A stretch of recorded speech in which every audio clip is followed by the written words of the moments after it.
Hello students, मैं कपिल कुमार शर्मा एक बार फिर आप लोगों के सामने एक नई वीडियो लेकर आया हूं। और आज की वीडियो मेरी कुछ अलग होगी। इससे पहले वाली वीडियो में मैंने आप सब लोगों को एक जानकारी दी थी कि मैं उत्तर प्रदेश स्पेशल सीरीज के साथ साथ एक नई सीरीज़ स्टार्ट करने जा रहा हूं, और जिसमें मैं आप लोगों को इंडियन कॉन्स्टिट्यूशन के बारे में कुछ जानकारी दूंगा। और आज इंडियन कॉन्स्टिट्यूशन से जुड़ी हुई ये मेरी पहली वीडियो है, और कोशिश करूँगा कि मैं इंडियन कॉन्स्टिट्यूशन या भारतीय संविधान से जुड़ी हुई जो महत्वपूर्ण बातें हैं वो आप सब लोगों के साथ समय समय पर साझा करता रहूँ। तो चलिए चलते हैं आज अपने पहले वीडियो की तरफ। और हमारी पहली वीडियो का जो आज प्रमुख टॉपिक होगा, जो नाम होगा, वो होगा, नोट करते रहेंगे साथ साथ तो बेहतर रहेगा, भारतीय संविधान, भारतीय संविधान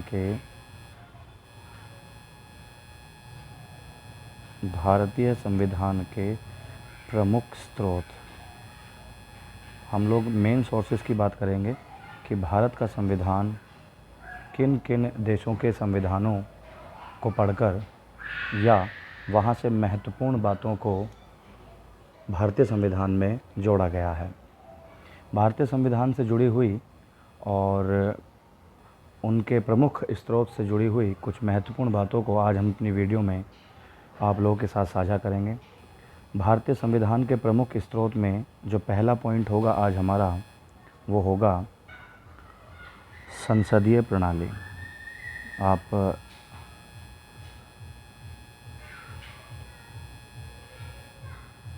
पहला पॉइंट होगा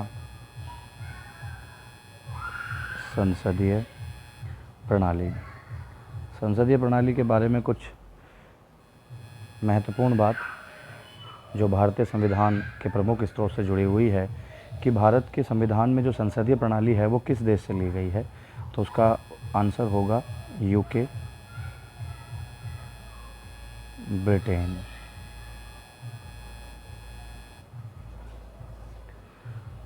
दूसरा जो हमारा पॉइंट होगा, जो हमारा सेकंड पॉइंट होगा, वो होगा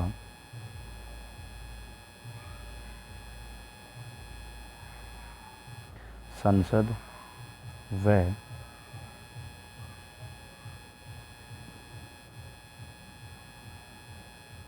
विधानमंडल की प्रक्रिया। भारतीय संविधान में भारतीय संसद और राज्यों की विधानमंडल, जैसा कि आप सब लोग जानते होंगे कि भारतीय राज्य जो हैं उनमें एक विधानमंडल है, और विधानमंडल लगभग दो भागों में विभाजित होती है, विधानसभा और विधान परिषद। तो संसद और विधानमंडल की जो प्रक्रिया है वो कौन से देश से ली गई है, तो इसका आंसर होगा, आप लोग भली भांति नोट कर सकते हैं, इसका आंसर भी यूके होगा। यूके मतलब United kingdom, the great Britain. चलते हैं अपने अब तीसरे पॉइंट की तरफ। वीडियो को ज़्यादा लंबी ना कर कोशिश करेंगे कि जल्द से जल्द भारतीय संविधान के प्रमुख स्रोत को कम समय में ही आप लोगों के समक्ष प्रस्तुत कर लिया जाए। तीसरा जो पॉइंट होगा वो है संसदीय विशेष अधिकार।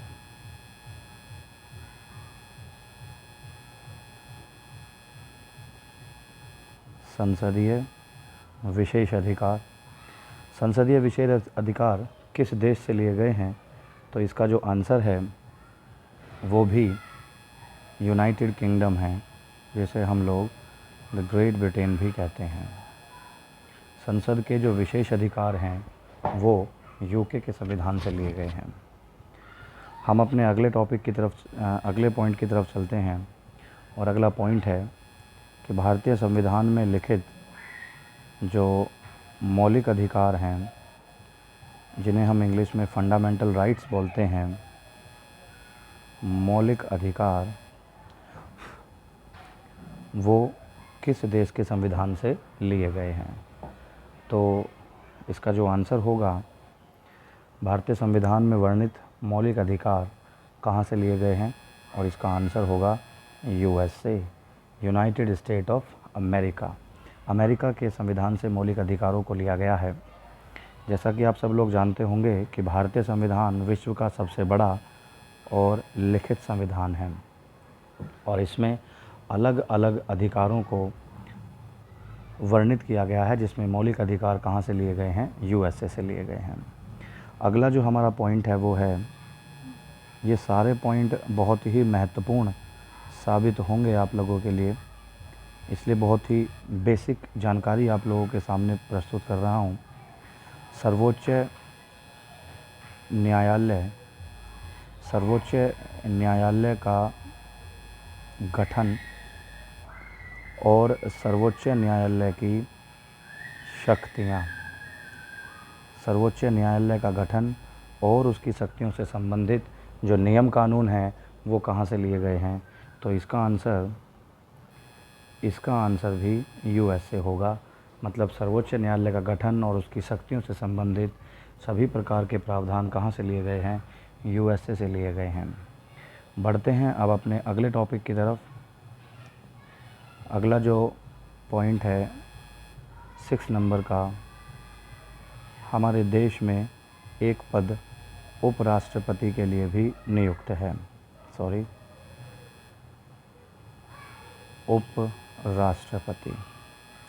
उपराष्ट्रपति संसद के उच्च सदन राज्यसभा के पदेन सभापति होते हैं, और उपराष्ट्रपति के अधिकार, उपराष्ट्रपति की शक्तियाँ और उनके पद के विषय में जो भी नियम कानून हैं वो कहाँ से लिए गए हैं, ये जानकारी आप सब लोगों को होनी चाहिए।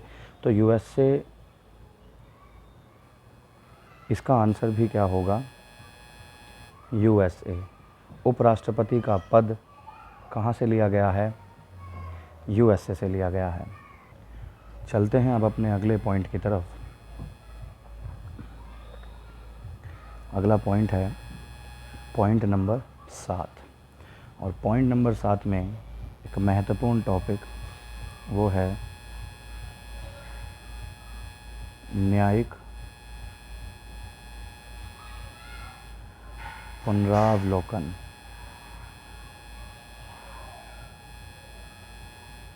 न्यायिक पुनरावलोकन, इसके पास हम एक शब्द और लिखेंगे,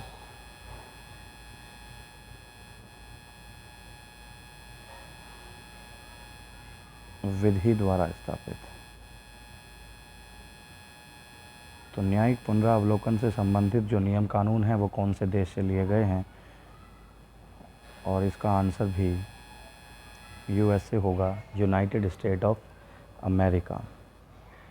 चलते हैं अब अपने अगले पॉइंट की तरफ, जो भारतीय संविधान के प्रमुख स्रोतों का वर्णन करता है, और अगला पॉइंट है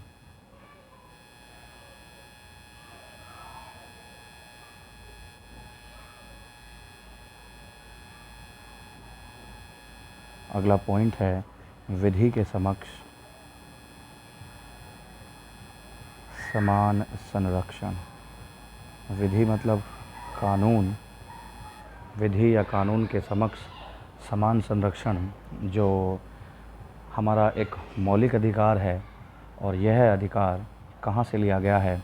जैसा कि आप सब लोग जानते हैं, अभी थोड़ी देर पहले मैंने बताया था कि मौलिक अधिकार कहाँ से लिए गए हैं, तो उसका आंसर था USA। और ये 8वां जो पॉइंट है, विधि के समक्ष समान संरक्षण के देश में सभी व्यक्ति कानून के सामने समान होंगे, तो ये भी एक मौलिक अधिकार है। तो इसका आंसर भी क्या होगा, इसका आंसर है USA। इसे भी कहाँ से लिया गया है, यूनाइटेड स्टेट ऑफ अमेरिका से लिया गया है। चलते हैं अब अपने अगले पॉइंट की तरफ, और अगला पॉइंट है हमारा 9 नंबर का पॉइंट, और ये पॉइंट है हमारा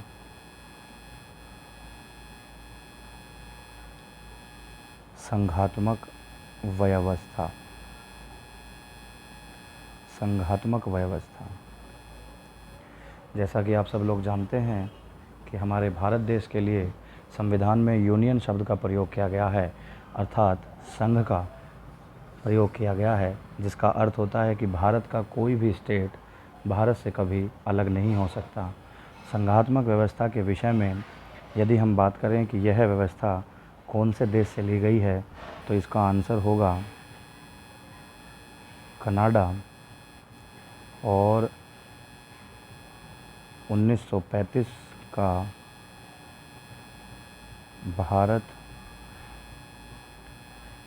भारत शासन अधिनियम,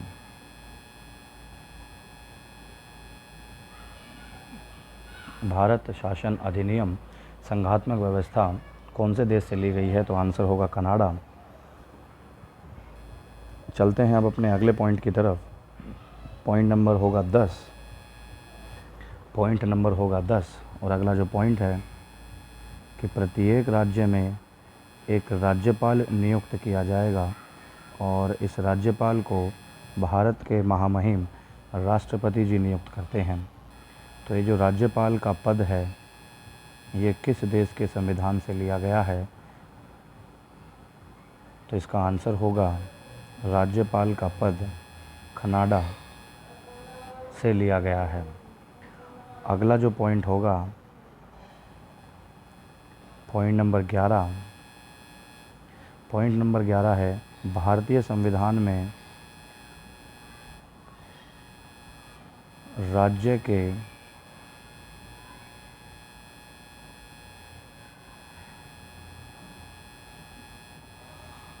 नीति निर्देशक तत्व वर्णित हैं। ये कहाँ से लिए गए हैं? राज्य के नीति निर्देशक तत्व किस देश के संविधान से लिए गए हैं, तो इसका आंसर होगा आयरलैंड से। भारतीय संविधान में वर्णित राज्य के नीति निर्देशक तत्व directive principle of state Ireland से लिए गए हैं। कोई भी छात्र ये ना समझे कि ये नए नए जो शब्द प्रयोग किए जा रहे हैं ये क्या हैं, इनका मतलब क्या है। जैसे ही भारतीय संविधान के प्रमुख स्रोत वाला टॉपिक ख़त्म होगा, हम लोग इन सभी टॉपिक को अलग अलग विस्तार से पढ़ने की कोशिश करेंगे। चलते हैं अब अपने अगले पॉइंट की तरफ। और अगला पॉइंट है पॉइंट नंबर 12, 12th पॉइंट है, और ये है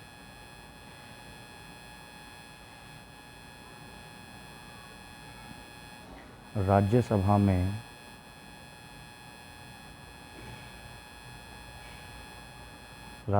में सदस्यों का मनोनयन। जैसा कि आप सब लोग जानते होंगे कि संसद के उच्च सदन में अर्थात राज्यसभा में राष्ट्रपति जी के द्वारा कुछ सदस्यों को मनोनीत किया जाता है और इन सदस्यों की संख्या 12 होती है कि राष्ट्रपति राज्यसभा में 12 लोगों को मनोनीत कर सकते हैं। लेकिन ये सदस्य साहित्य, कला और विज्ञान या किसी विशेष क्षेत्र से जुड़े हुए होने चाहिए। तो राज्यसभा में सदस्यों का मनोनयन संबंधी जो नियम है वो कहाँ से लिया गया है? इसका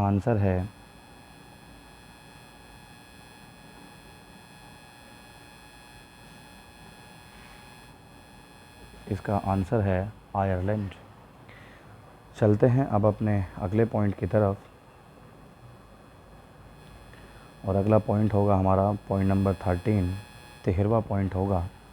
और इसका जो पॉइंट का नाम है वो है राष्ट्रपति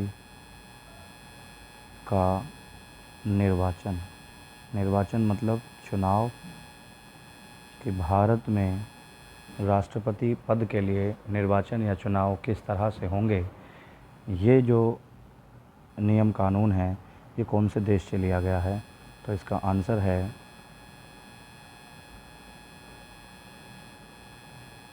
आयरलैंड।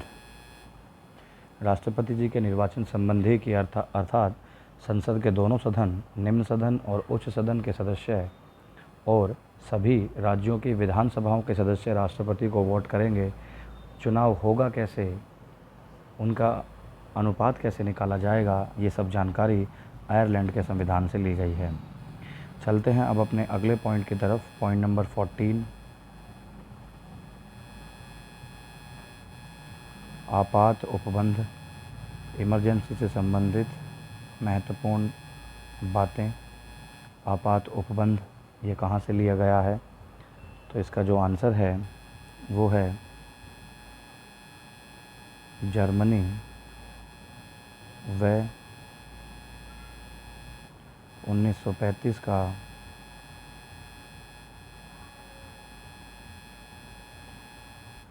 भारत शासन अधिनियम। भारत शासन अधिनियम ये आपात उपबंध है। चलते हैं अब अपने अगले पॉइंट की तरफ, पॉइंट नंबर 15, 15वां पॉइंट है। बहुत ही महत्वपूर्ण पॉइंट, मौलिक कर्तव्य। मौलिक कर्तव्य, फंडामेंटल ड्यूटीज़ भारतीय संविधान में नहीं थी, मूल भारतीय संविधान में नहीं थी, अर्थात इन्हें बाद में संविधान में जोड़ा गया। तो जो मौलिक अधिकार हैं, जैसे सभी नागरिकों को, भारत के सभी नागरिकों को संविधान के हिसाब से कुछ अधिकार प्राप्त हैं, तो संविधान भी सभी नागरिकों से कुछ आशा करता है कि उनके भी कुछ मौलिक कर्तव्य होने चाहिए। मौलिक कर्तव्यों की कुल संख्या 11 है, जो कि मूल संविधान में नहीं थे, इन्हें बाद में जोड़ा गया था। तो ये किस देश से लिए गए हैं? इसका आंसर होगा पूर्व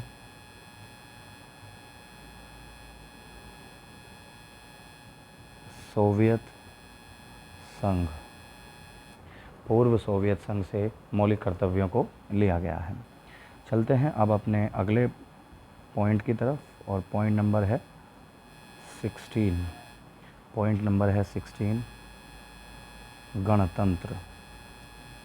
इसका मतलब इंग्लिश में रिपब्लिक होता है, और ये शब्द भारतीय संविधान में किस देश से लिया गया है? तो इसका आंसर है फ्रांस से लिया गया है। फ्रांस से लिया गया है। अगला जो पॉइंट है, पॉइंट नंबर 17, पॉइंट है समवर्ती सूची। ऐसी सूची, ऐसी लिस्ट जिस पर केंद्र और राज्य कुछ नियम कानून बना सकते हैं।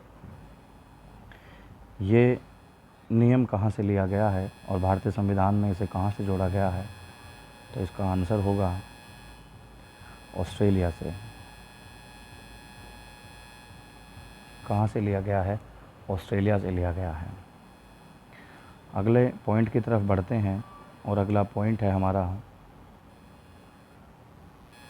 Point number 18। भारतीय संविधान के शुरुआत में एक भाषा, एक पैराग्राफ का प्रयोग किया गया है, जिसे हम कहते हैं प्रस्तावना की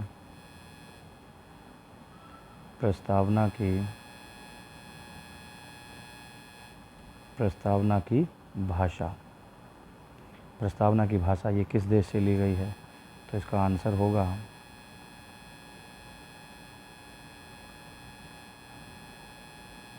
ऑस्ट्रेलिया से। भारतीय संविधान की प्रस्तावना की भाषा कहाँ से ली गई है? ऑस्ट्रेलिया से ली गई है। अगला जो हमारा पॉइंट होगा, अगला पॉइंट होगा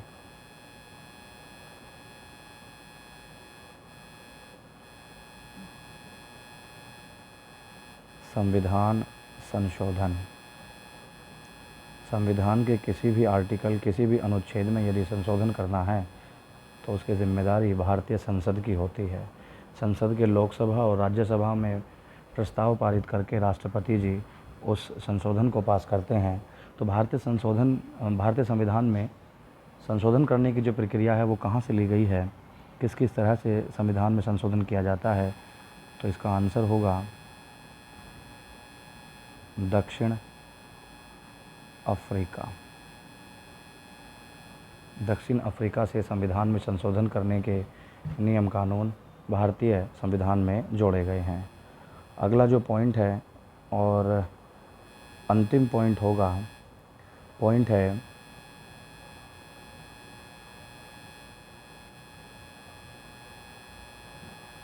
विधि द्वारा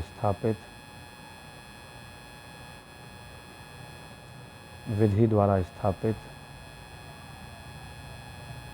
प्रक्रिया, विधि द्वारा स्थापित प्रक्रिया ये कौन से देश से ली गई है? तो इसका आंसर है जापान।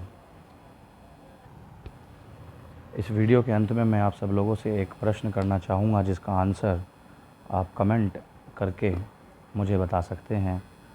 आपको क्या बताना है?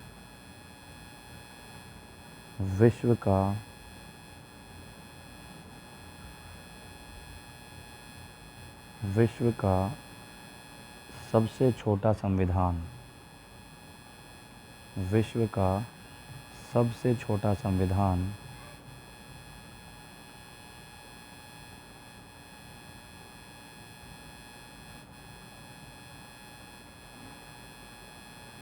किस देश का है?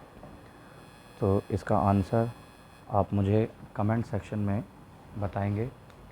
मैं कोशिश करूँगा कि आप सब लोग इस क्वेश्चन का आंसर भली-भांति दे पाएंगे। और ये आज की वीडियो भारतीय संविधान के प्रमुख स्रोत आप सब लोगों के समक्ष प्रस्तुत किए गए हैं। यदि इन किसी भी पॉइंट से, किसी भी प्रश्न से कोई आपत्ति हो तो आप मुझे कमेंट करके बता सकते हैं। कोशिश करूँगा संविधान से संबंधित महत्वपूर्ण से महत्वपूर्ण बातें आप लोगों के साथ साझा करूं और आने वाली प्रतियोगी परीक्षा में आप लोगों का सहयोग करूं। इसी उम्मीद के साथ आप लोगों से रिक्वेस्ट करता हूं कि मेरे चैनल को आप ज़्यादा से ज़्यादा सब्सक्राइब करें। आप लोगों के सब्सक्राइब करने से सपोर्ट मिलता है, हिम्मत मिलती है, जिससे हम आगे की वीडियो को और मेहनत से बनाने की कोशिश करते हैं। इसी उम्मीद के साथ कि आप सब लोग मेरे चैनल को सब्सक्राइब करेंगे। नमस्कार।